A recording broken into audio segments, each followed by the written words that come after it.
Une fois de plus, bonjour. Que Dieu vous bénisse abondamment. Que la paix et la grâce de Jésus soient avec vous partout où vous vous retrouvez dans le monde entier.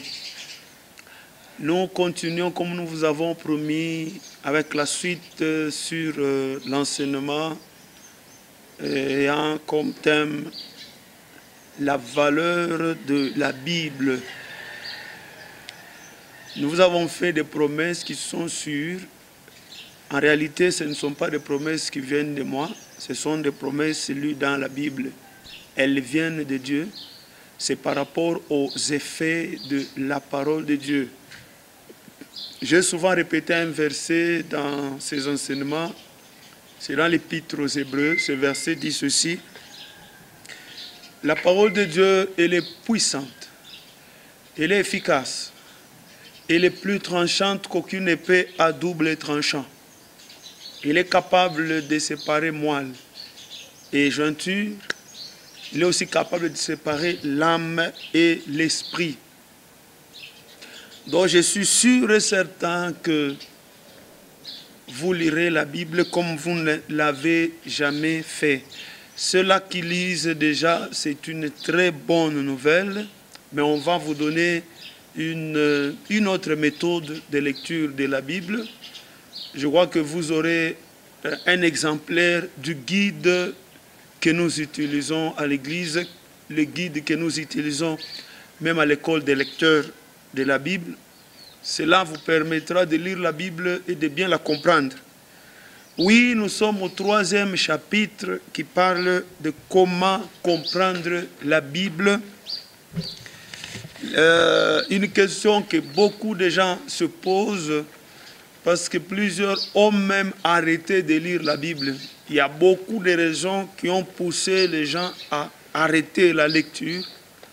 Parmi ces raisons-là, il y a « je lis et je ne comprends absolument rien ». Alors comment continuer à lire un livre que je ne comprends pas? Ils ont arrêté. Maintenant, nous allons vous dire comment comprendre la Bible. Il y a ce qu'on appelle les préalables. Il y a des choses que tout lecteur doit savoir. Ça te facilitera à bien lire la Bible et même la comprendre.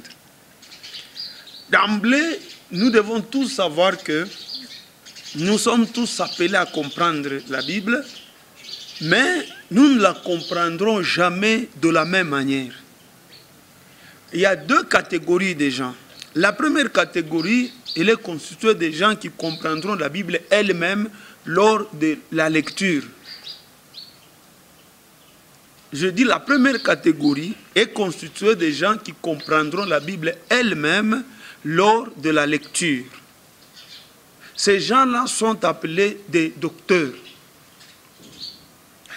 Je dis bien, ces gens-là sont appelés des docteurs et ils ne sont pas nombreux. La deuxième catégorie qui constitue la majorité, ce sont des gens qui comprendront la Bible par les autres, par une personne interposée. Cette catégorie contient beaucoup de gens, c'est la majorité. C'est pourquoi plusieurs disent nous avons des difficultés à comprendre la Bible. Ceux-là qui comprendront eux-mêmes par leur lecture. Donc la Bible à la maison, je lis et je comprends. Il faut avoir cela demande une grâce particulière. C'est pour des docteurs. Mais les autres, vous allez comprendre toujours par personne interposée. Il vous faut toujours une personne pour vous expliquer. Vous lisez à la maison, vous ne comprenez rien. Et dès que vous vous retrouvez à l'église, vous trouvez quelqu'un qui vous éclaire. Le premier chrétien ou le premier frère qui nous ont précédés n'avait pas ces difficultés. Parce qu'ils étaient assidus au temple. Donc tous les jours, même après avoir lu les livres de la loi à la maison, tous les jours, ils trouvaient quelqu'un à l'église pour leur donner des explications. Ces gens-là prenaient beaucoup de temps pour enseigner. Alors, il n'y avait pas ces plaintes que nous avons dans cette génération où les gens ne comprennent pas. Parce que tous les jours, les frères étaient en face de quelqu'un qui pouvait leur expliquer les Saintes Écritures. C'était simple. Aujourd'hui, avec la crise que les paroisses connaissent, parce qu'elles s'adaptent au siècle présent. Mais bien aimé, je dois ouvrir une parenthèse pour nous faire comprendre une chose. L'apôtre Paul était clair quand il s'adressait aux Romains. Il a dit ceci: ne vous conformez pas au siècle présent. Aujourd'hui, il y a très peu d'heures d'enseignement. Pourquoi? Parce que tout le monde dit il y a la conjoncture, les réalités actuelles sont différentes des réalités au temps des apôtres. Aujourd'hui, tout le monde doit chercher à manger. Alors si on met un programme d'enseignement à partir de 12 heures, nous allons priver certaines personnes. Or, vous êtes d'accord avec moi que ce n'est pas tout le monde qui travaille, parce que dans chaque pays, il y a les gens qu'on appelle des chômeurs. Même dans les pays les mieux organisés, les pays enviés par tout le monde, il y a aussi un taux de chômage quelque part.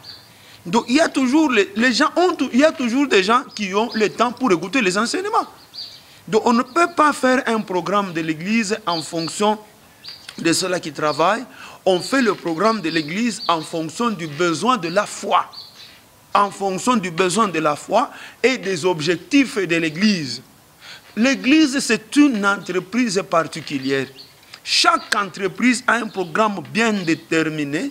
Les gens arrivent là à 7 heures et ils quittent à 18 h, 19 h, voire même le lendemain. Parce que le chef d'entreprise veut avoir une bonne production, veut faire un bilan, un meilleur bilan chaque fin du mois, chaque fin de l'année, chaque trimestre.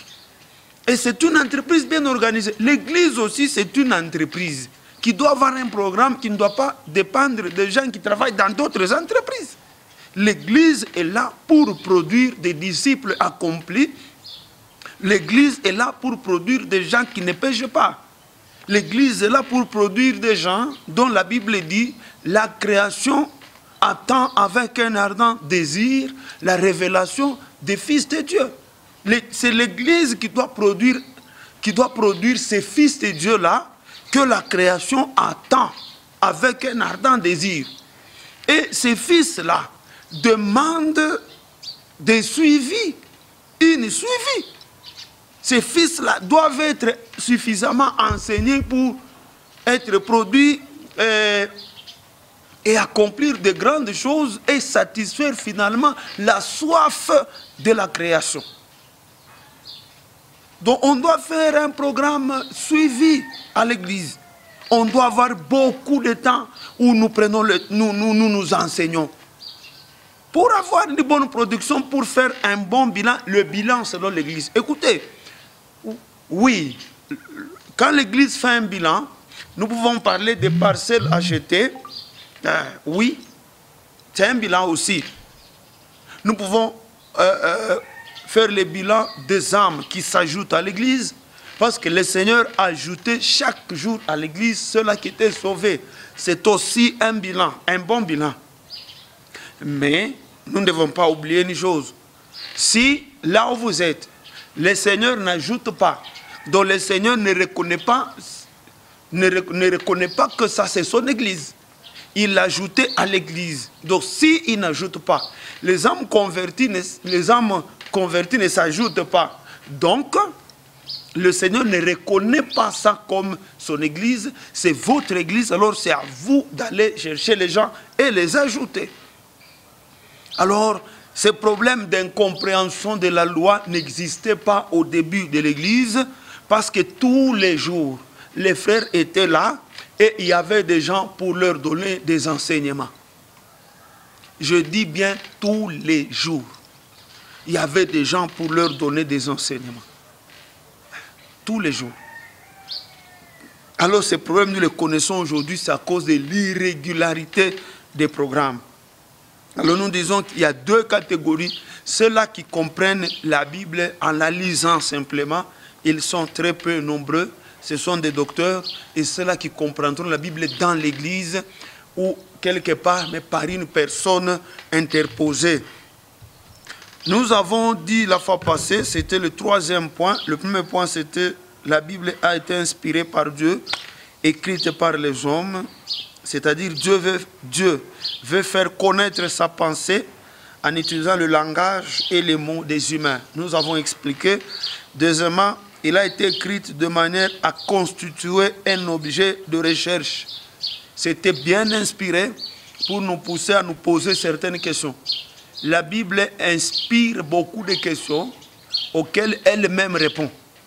Tout celui qui lit la Bible doit se poser des questions. Parce qu'elle a été conçue pour constituer un objet de recherche.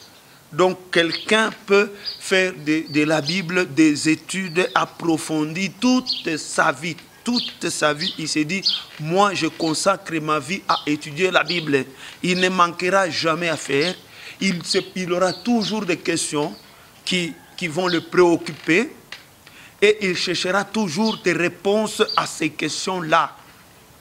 Troisièmement, nous avons dit, elle a été écrite pour être lue dans son entièreté. Bien-aimé, tu ne peux pas comprendre la Bible si tu ne la lis pas dans son entièreté. Josué chapitre 1, le verset 8, il est dit clairement que ce livre de la loi, il n'est pas dit que ces versets. Quand on parle du livre de la loi, on voit la Bible de cette époque-là qui était constituée de 5 livres. Donc Genèse, Josué, Genèse, Exode, voulais-je dire, Lévitique, Nombre et Deutéronome. J'ai dit Genèse, Exode, Lévitique, Nombre et Deutéronome. La Bible de cette époque-là était constituée de 5 livres. C'est ça le livre de la loi. Aujourd'hui, le livre de la loi est constitué de 66 livres. Donc si on te dit que ce livre de la loi, ne s'éloigne point de ta bouche, on te parle de 66 livres. Donc elle a été écrite pour être lue dans son entièreté. Tu n'as pas cette habitude, quelqu'un t'a dit que tu peux lire la Bible par-ci, par-là et comprendre, il t'a menti. Une des raisons des incompréhensions, parce que beaucoup de chrétiens ne lisent pas tout. Beaucoup de pasteurs ne lisent pas tout. Je vous ai donné un exemple que j'étais scandalisé. J'arrive dans une assemblée où il y a un diacre qui n'a jamais terminé le Nouveau Testament. Il a un diacre de l'église qui n'a jamais terminé le Nouveau Testament. Moi, selon la connaissance que j'ai et la révélation que j'ai par rapport à la valeur des Saintes Écritures, je ne peux même pas un jour, même si Dieu me donne ce mandat-là de consacrer un pasteur, quelqu'un qui n'a jamais lu toute la Bible, je ne peux pas. Qui a déjà lu la Bible 5 fois? Jamais. Je ne peux pas. Je ne peux pas. Que tu aies déjà lu la Bible même au-delà de 20 fois, 30 fois, et tu continues à lire. Là, si Dieu me donne les mandats, je peux te consacrer, pasteur, pendant ces temps de la fin. Nous ne sommes pas à cette époque-là des apôtres, où il y avait des juifs, déjà dès le bas âge, à eux, on inculquait la loi. Quand Pierre rencontre Jésus-Christ, il connaissait la loi. Parce que dès le bas âge, on lui inculquait ces choses. Il avait la loi, mais une loi incomprise. C'est quand Jésus-Christ a commencé à enseigner qu'il a commencé, lui, à comprendre la loi. Et il y a des choses qu'il a eu à comprendre. C'est seulement le jour où Jésus est parti et le Saint-Esprit est venu. Il y a des choses qu'il avait comprises quand Jésus enseignait. Il y a d'autres choses de la loi que lui a compris. C'est quand le Saint-Esprit est descendu à partir du jour de la chambre, à partir de ce jour-là, dans la chambre haute. C'est ça. On ne peut pas consacrer quelqu'un pendant ce temps qui lit la Bible par-ci, par-là, on le consacre pasteur. Non, moi si j'ai le mandat, impossible. Tu n'as jamais lu toute la Bible, je ne peux pas te consacrer. Jamais. Jamais. Parce que, bon, qu'est-ce que tu vas faire d'abord? Un pasteur, il est appelé à paître les troupeaux. Cette conception-là, un pasteur, c'est prier pour les fidèles pour qu'ils aient des solutions à leurs problèmes. C'est une fausse conception de la bergerie. Quand le Seigneur Jésus-Christ a dit à Pierre, paie mes brebis, paître les brebis, ce n'est pas d'abord guérir les plaies des brebis. C'est d'abord nourrir les brebis. nourrir les brebis. Hein? C'est d'abord nourrir les brebis. C'est ça, paître, nourrir le brebis. Alors, tu vas paître les brebis avec quoi? Parce que Jésus-Christ avait dit, enseignez-leur à observer ce que je vous ai prescrit. Tu vas paître les brebis avec quoi? Hein? Bien-aimé. Oui. Et nous continuons, quand nous disons qu'elle a été écrite pour être lue dans son entièreté, là nous allons parler de 3 aspects très importants qui te permettront de comprendre la Bible. Le premier aspect, c'est l'aspect historique. Nous devons retenir dans cet aspect historique qu'aucun auteur des livres de la Bible n'a donné tous les détails sur sa manière de raconter un événement. Donc tous ceux-là qui ont parlé d'une histoire ou d'un événement de la vie d'un serviteur de Dieu, il n'y a pas un qui a tout dit. Non. Voilà pourquoi dans la Bible, nous pouvons trouver la même histoire dans beaucoup de livres. Le Saint-Esprit sait que à tel auteur, il a donné certains détails sur la vie de tel homme de Dieu, à tel autre auteur, d'autres détails. Voilà pourquoi, pour bien connaître l'histoire de la Bible, ou les histoires dans la Bible, ou l'histoire des serviteurs dans la Bible, nous devons tout lire. Ça, c'est l'aspect historique. Tu veux connaître qui est Moïse, tu dois lire toute la Bible. Ce ne sont pas seulement les 5 livres de Moïse qui parlent de Moïse. L'histoire de Moïse est racontée dans toute la Bible. Voilà pourquoi tu peux trouver l'histoire des rois dans beaucoup de livres.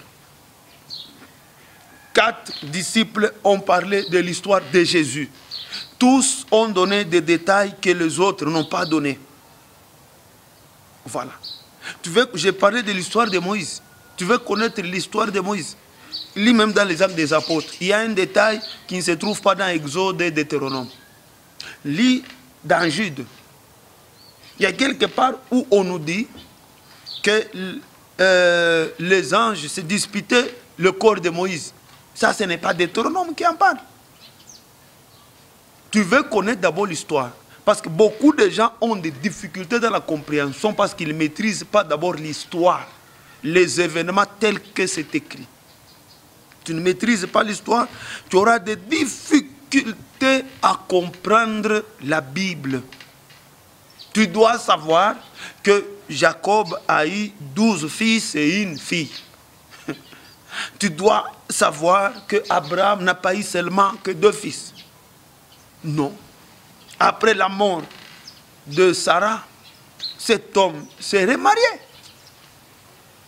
Oui, je dis, après la mort de Sarah, cet homme s'est remarié, il a eu d'autres fils.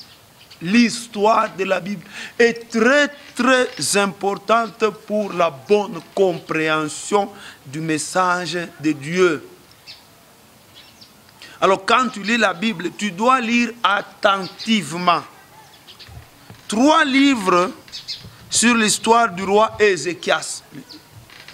4 disciples parlent de l'évangile. Les Actes des Apôtres donnent des détails sur la vie de Moïse, même sur la vie de David. Dieu a fait ça pour que nous ne puissions pas nous limiter à un seul livre. Pour la première fois que j'ai terminé la Bible, ça m'a pris 3 ans. Chaque fois quand je lisais un livre, je disais après, il n'y a pas un livre comme celui-ci. Je prends un autre. Quelle est la conclusion? Il n'y a pas un livre dans la Bible comme Ézéchias, comme Ecclésiaste, voulais-je dire. Je prends Proverbe, je dis, il n'y a pas un livre dans la Bible comme Proverbe. Je prends Jude, je dis non, non, non. Il n'y a pas un livre comme Jude. Jusqu'à ce que j'ai terminé toute la Bible, ça m'a pris 3 ans. Et après, je me suis dit, non, non, 3 ans, c'est beaucoup trop. C'est alors qu'on a conçu un guide où on peut terminer la Bible, même chaque mois, on termine la Bible. Chaque mois, il y a un pasteur à l'école qui termine la Bible chaque 3 semaines. C'est ça sa nourriture du matin au soir. Il est pasteur berger d'une assemblée. Il a un programme costaud des enseignements. Il est membre de l'école. Il est père et mari d'une femme et père des enfants. Bien-aimé, il lit la Bible il termine la Bible chaque 3 semaines. Donc, réalise que tu es un peu paresseux. Nous allons continuer avec d'autres aspects prochainement. Que Dieu vous bénisse.